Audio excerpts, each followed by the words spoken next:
মিজানুর রহমান আজহারী একজন সফল বক্তা, ধর্মপ্রচারক ও লেখক। তিনি ওয়াজ মাহফিলের মাধ্যমে বাংলাদেশে সবথেকে বেশি জনপ্রিয়তা অর্জন করেছেন।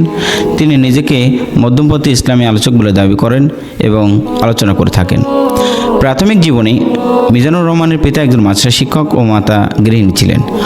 1990 সালের 26শে জানুয়ারি ঢাকা জেলার ডেমরা থানায় তিনি জন্মগ্রহণ করেন। তার পৈতৃক নিবাস কুমিল্লা জেলার মুরাদনগরে পরমতলা গ্রামে। তিনি ছোটবেলা থেকে মাদ্রাসায় পড়াশোনা করেন। পরে তিনি আল আজহার বিশ্ববিদ্যালয়ে বৃত্তি পান। মিশরের আল আজহার বিশ্ববিদ্যালয়ে পড়াশোনা করার কারণে তার নামের সাথে আজহারী উপাধি যুক্ত করা হয়েছে। মিজানুর রহমান 2014 সালের 29শে জানুয়ারি বৈবাহিক সম্পর্কে আবদ্ধ হন। তার দুটি কন্যা সন্তান রয়েছে। শিক্ষা জীবনে তিনি দারুন নাজাত সিদ্দিকিয়া কামিল মাদ্রাসা থেকে যথাক্রমে 2004 সালে দাখিল ও 2006 সালে আলিম পাশ করেন। তিনি উভয় পরীক্ষাতেই বাংলাদেশ মাদ্রাসা শিক্ষা বোর্ডের মেধা তালিকায় শীর্ষস্থান অধিকার করেন। 2007 সালে ইসলামিক ফাউন্ডেশন কর্তৃক আয়োজিত মিশরীয় সরকারি স্কলারশিপ পরীক্ষায় প্রথম স্থান অধিকার করেন। তিনি পরবর্তীকালে মিশরের আল আজহার বিশ্ববিদ্যালয়ের তাফসির ও কোরআন ভিত্তিক বিজ্ঞান বিভাগে পড়াশোনা করেন। সেখান থেকে গ্র্যাজুয়েশন শেষ করে মালয়েশিয়া আন্তর্জাতিক ইসলাম বিশ্ববিদ্যালয় থেকে এমফিল ও পিএইচডি ডিগ্রি অর্জন করেন। তার এমফিল গবেষণার বিষয় ছিল human embryology in the holy Quran, পবিত্র কোরআনে মানব ও ভ্রূণ তত্ত্ব।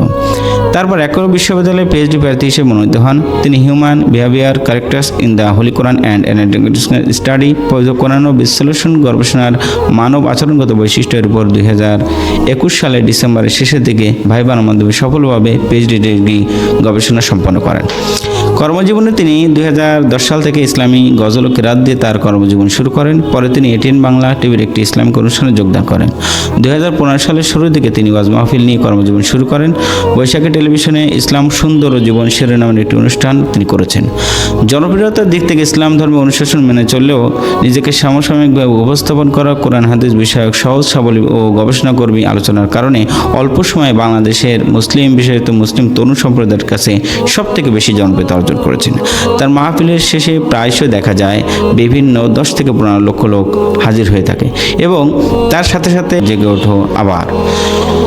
সমালোচনার ক্ষেত্রে মিজানুর রহমান আজহারী 2020 সালের জানুয়ারি মাসে 12 জন ভারতীয় হিন্দু অবৈধ ভিসা বাংলাদেশে তার হাতে ধর্মান্তরিত হয়ে মুসলিম হলে তিনি গণমাধ্যমে সমালোচিত হন। দেশবিরোধী বক্তব্যের অভিযোগে নিয়ে বিভিন্ন স্থানে তার মাহফিল ও একাধিকবার নিষিদ্ধ করা হয়েছে। 2020 সালের জানুয়ারিতে বাংলাদেশ জাতীয় সংসদে তাকে দেশবিরোধী মন্তব্য প্রদানকারী বলে এক সংসদ কর্তৃক দাবি করা হয়। একই সময়ে ঘরে ঘরে সাঈদের জন্ম হোক বলে মন্তব্য করায় বাংলাদেশ সাবেক ধর্মমন্ত্রী শেখ মোহাম্মদ আবদুল্লাহ তাকে বাংলাদেশ জামাত ইসলামের প্রোডাক্ট বলে অভিহিত করে তার বিরুদ্ধে ব্যবস্থা নেওয়া হবে বলে মন্তব্য করেন। 2021 সালে অক্টোবরে লন্ডনে আইএনটিভির আমন্ত্রণে ইসলামিক কনফারেন্সে যোগ দেওয়ার কথা থাকলেও যুক্তরাজ্য হোম অফিস ধর্মীয়ভাবে অন্য ধর্মকে আঘাত করা, ঘৃণা ও বক্তব্য ছড়ানোর অভিযোগে তাকে যুক্তরাজ্যে প্রবেশে বাধা দেয়।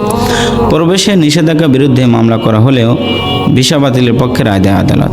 2023 সালের 6 ডিসেম্বর আজহারী টুইটার অ্যাকাউন্টে থেকে ফিলিস্তিন ইসরায়েল নিয়ে একটি টুইট নিয়ে সমালোচিত হয়। পরবর্তীকালে 28 ডিসেম্বর তিনি সেই টুইটের ব্যাখ্যা দেন। তিনি বলেন, ব্যক্তিগতভাবে আমি কখনো টুইটার চালাইনি, আমি শুধু আমার ভেরিফাইড ফেসবুক পেজটি চালাই। কয়েকদিন আগে অন্য এক ব্যক্তিকে আমার টুইটার ভেরিফাইড করার দায়িত্ব দেওয়া হলে ওই ব্যক্তি এসব বলে টুইট করে। বিতর্কিত ওই টুইটকে মিসলিডিং টুইট দাবি করে দেখা মাত্রই সেটি ডিলিট করতে বলি। দেশ ত্যাগের প্রত্যাবর্তন। তাফসির মাহফিলে তার উপস্থিতির রেকর্ড সংখ্যক মানুষ উপস্থিত হওয়া এবং মাহফিলে দেলাওয়ার হোসেন সাঈদের উদাহরণ দিয়ে সরকারের বিভিন্ন পর্যায়ের ব্যক্তিরা সমালোচনা করতে থাকে। পরবর্তীতে তাকে এক ধরনের শঙ্কা তৈরি হলে তিনি 2020 সালের 29 জানুয়ারিতে ফেসবুকে এক পোস্ট দিয়ে মালয়েশিয়ায় পাড়ি জমান। সেখান থেকে তিনি উল্লেখ করেছেন উচ্চতর গবেষণার উদ্দেশ্যে গেছেন বলে জানিয়েছেন। বাংলাদেশের পট পরিবর্তনের পর 4.5 বছর পর গত 2 অক্টোবর 2024 খ্রিস্টাব্দ বুধবার তিনি দেশে ফিরে আসেন আলহামদুলিল্লাহ, এবং তিনি পেকুয়ার মাহফিলের মাধ্যমেই তিনি এদেশে হাজারো লক্ষ মানুষের তিনি হৃদয় স্থান করে নিয়েছেন। আমরা চাই আজহারী হুজুর আমাদের মাঝে ওয়াজ এবং তার আলোচনা নিয়ে আসুক এবং আল্লাহ তাআলা তাকে সকল হিংসুকের নিন্দা থেকে আল্লাহ তাআলা তাকে রক্ষা করুক